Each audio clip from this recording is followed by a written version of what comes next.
Parker's away today. We got 3 wash plants running. And we're gonna lift this pump out. We're gonna put the old one back in place. We're gonna fly it in. We gotta line up the discharge, get that hooked up, and then we gotta get the suction on it. I just signed the deal today. Parker bought a $500,000 pump and it almost exploded and hurt a man. While Parker was gone, Mitch ran the mine like it was his. The wash plants kept breaking, the new pumps were rusty, and Mitch had to fix them with old parts just to keep gold moving. He took a huge risk to fix the pump, even though it could have made things worse. Tune in, because after Jason hit the ground bleeding, Mitch told Parker he's not in charge anymore. Mitch holds the mine together. Mitch Blaschke has 3 wash plants churning nonstop, and every single one needs constant babysitting. Not the gentle kind, this is full-blown, mud-covered, diesel-scented triage. If even one of these mechanical beasts hiccups so much as hiccups, the whole day goes sideways. He's got no time to breathe. He's knee-deep in gears, grime, and grumbling crew members. But one machine's untouched, and when it breaks, everything stops. One of the main problems? The water pumps. These aren't your backyard sprinkler systems. These are $500,000 beasts, and right now, one of them is acting like a rusty bucket with the delusions of grandeur.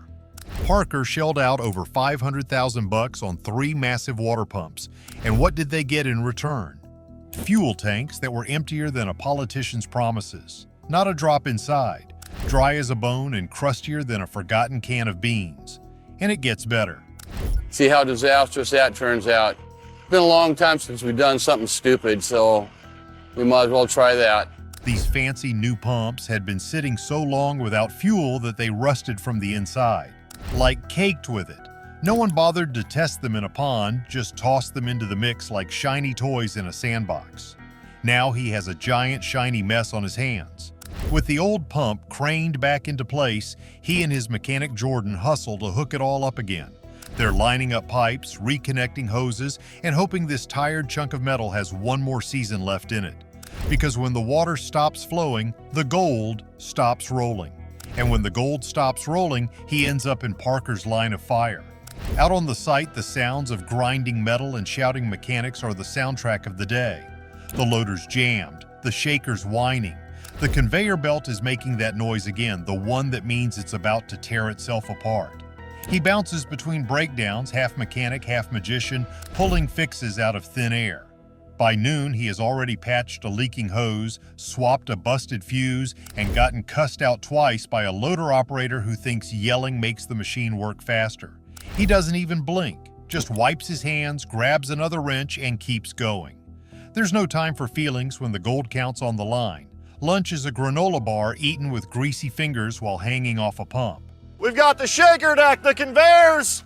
Let's do this. Hydration is a lukewarm bottle of water pulled from a glove box. Rest breaks are for people who don't have 3 wash plants screaming for attention. He doesn't get that luxury. As the afternoon drags on, the sun turns the whole site into a frying pan. Dust sticks to sweat, sweat drips into eyes, and everything smells like exhaust and ambition. The backup pump is humming now, doing the job the shiny new one couldn't. It's not glamorous, but it works, and that's the Mitch way. Even with half the crew scrambling to put out fires and the other half elbow deep in repairs, he somehow manages to keep things from falling apart completely. It's not magic, it's experience, grit, and a little bit of desperation. The gold has to keep flowing. There's no backup plan for failure. By sunset, the machines are still groaning, but they're working. Barely. He looks like he wrestled a grizzly and lost, but he's grinning. Because even if the whole day felt like disaster stacked on disaster, the wash plants are spinning, the water's flowing, and there's dirt moving through the sluices. He knows the moment he leaves, something else will break. That's just how this life works. But for now, he's earned a few hours of sleep before the chaos starts all over again. He doesn't complain, he just wipes the grime off his hands, nods to the crew, and disappears into the dusk like a blue-collar legend. They're grabbing an adapter now, 12-inch down to 10-inch, because obviously nothing in this world can be easy or match up right. It's like forcing a beach ball through a basketball hoop and hoping nobody notices. But him, he just shrugs and keeps going. Because when a pump worth more than your house needs apart, you make it fit.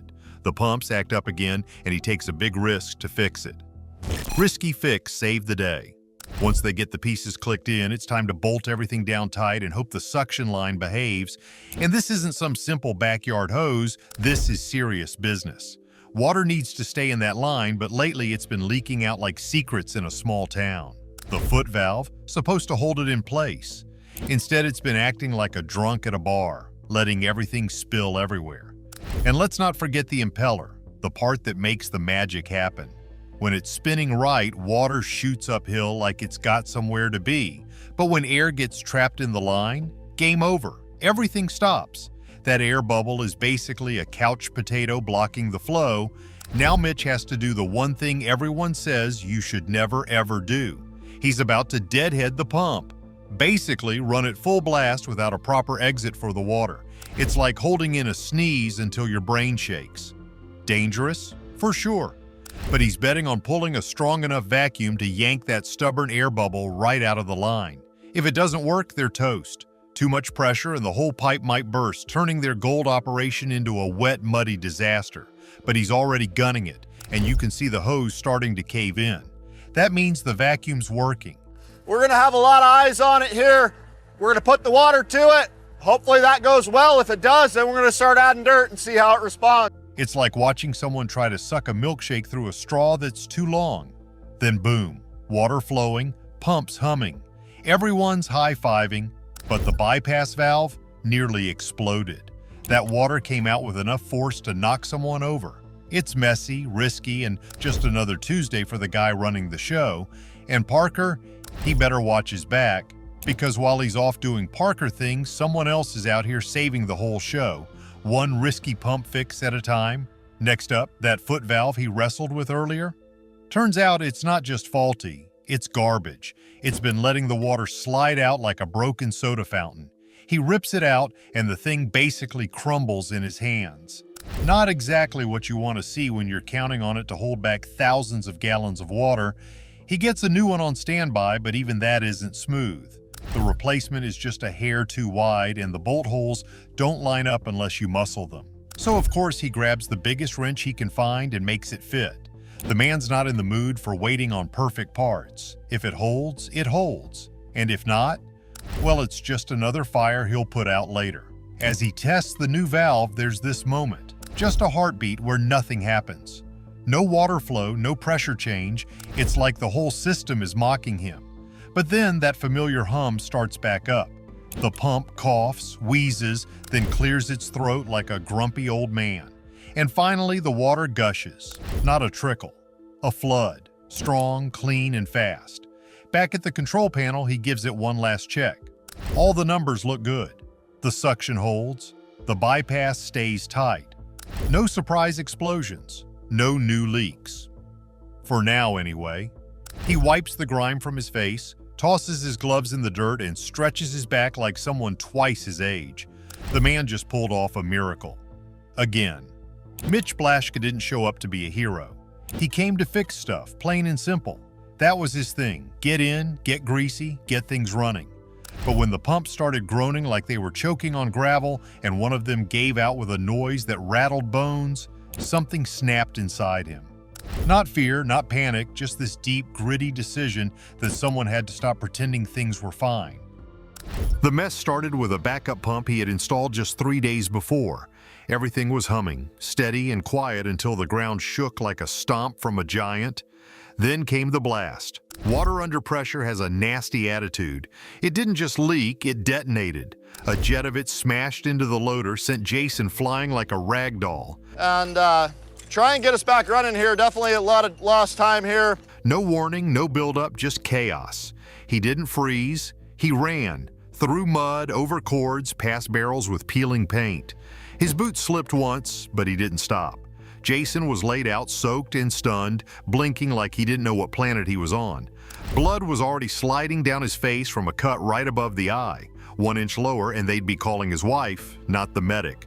No one else moved fast enough. That's the problem with working in the middle of nowhere. There's no cavalry.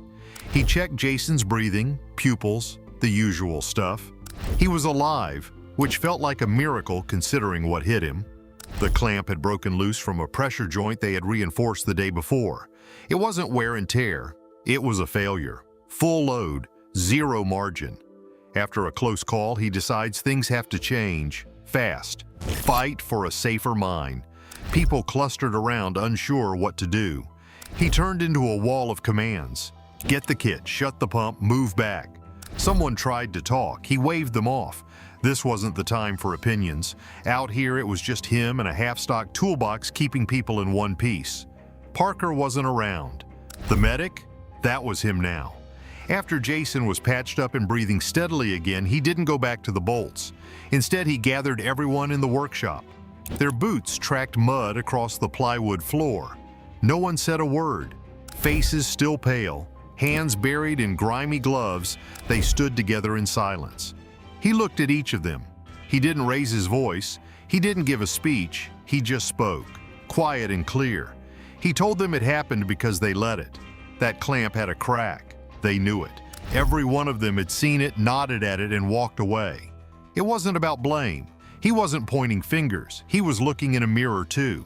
Everyone was guilty. Everyone had let the job creep into dangerous territory. It wasn't just one mistake, it was the little ones stacked high until something finally gave way. They were chasing gold like it was oxygen. And Parker, from some far-off satellite call, wanted results, not excuses. But now, someone almost died, and that changed the game. He scratched out a new set of rules on the whiteboard that hadn't been touched in months. First, no part goes in unless it's passed a pressure test. Second, every hose gets inspected daily. Third, toolbox talks every morning. If someone didn't like it, they could leave. He taped up a fresh copy of the water system schematic on the wall, highlighting every weak point. Walk the team through each risk. He didn't sugarcoat anything. If a hose burst, it could whip and take your arm off. If a valve stuck, it could cook a system until it cracked open. If a bolt failed and flew into someone's face, that was it. Now, if we end up blowing the pipeline in half here, we're going to have way bigger problems than just what we already got going on. The crew muttered at first. Change was annoying. Toolbox talks felt slow. But no one argued too hard, not with Jason lying in a trailer, face stitched up, still too dizzy to walk straight. He was assigned new roles. 2 men were tasked with nothing but inspecting and reporting. It wasn't permanent, just until the system met his new standard. He had them label every hose, clamp, fitting, and valve, draw up a checklist for each part. But this wasn't only about safety, it was about taking back control. For too long, they'd let the job dictate the terms. He was changing that. And if Parker had an opinion, he could come say it to his face. Every day the place got sharper. The welds are cleaner. The checks are more detailed. He rewrote the maintenance logs to track everything, pressure readings, flow rates, even the smell of burnt oil if someone noticed it. He didn't want close calls. He wanted boring days. And it worked. Production dropped for a few days, but breakdowns stopped. Nobody got hurt. Guys started fixing things before he even said anything. Someone installed a pressure relief valve on their own time. Another guy added warning tape to a trip hazard without being told. They weren't just fixing the site, they were fixing how they thought. Then came the stick. 3 days after the new rules, the west intake started vibrating like it had a heartbeat. He dropped what he was doing and ran, climbed down the rocky slope, checked the intake, shut it down just in time, opened the line and found a tree branch jammed in the intake. Not a twig, a full stick. Big enough to wreck the impeller. No one knew where it came from. Could have floated down from upstream. Could have been some careless drop, didn't matter. He didn't yell. He went to the shop, cut a metal screen, and retrofitted it over every intake. Even the one that barely got used. Redundancy wasn't overkill.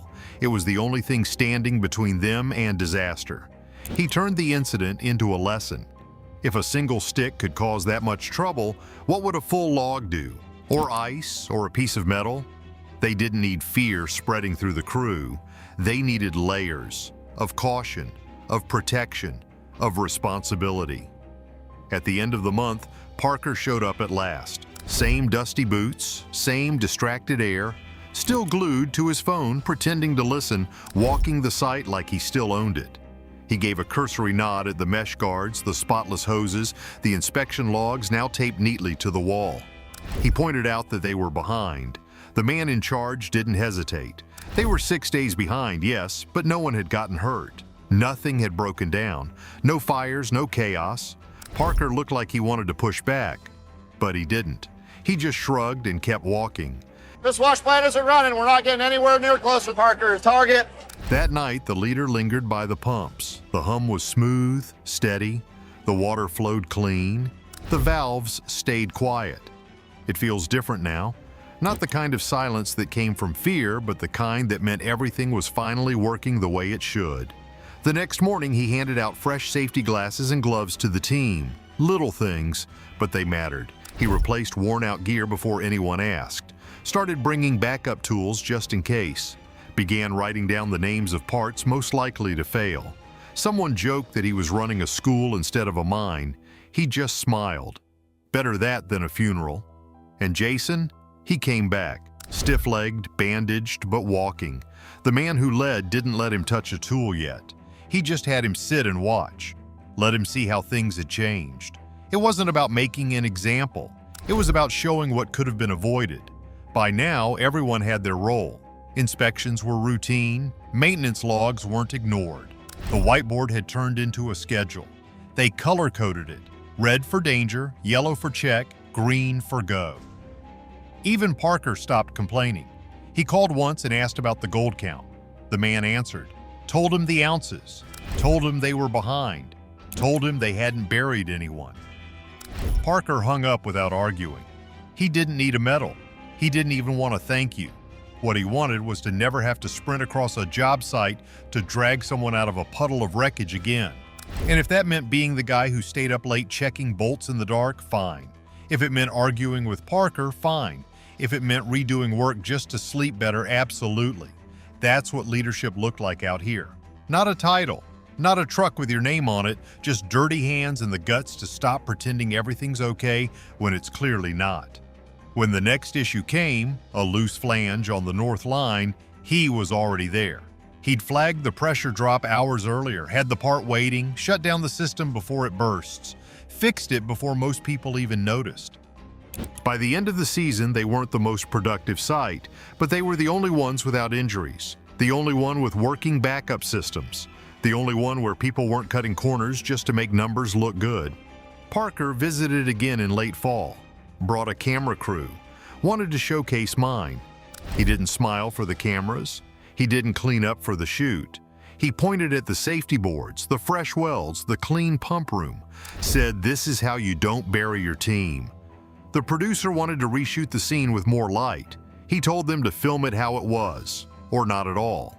When the footage aired, people saw clean rigs, organized gear, a crew that didn't look like they were one mistake away from disaster. They saw a guy in a faded shirt and dusty cap giving a damn. If Mitch's way saved lives but slowed the gold, is he the hero or the problem? Drop your thoughts in the comments. Don't forget to like and subscribe for more.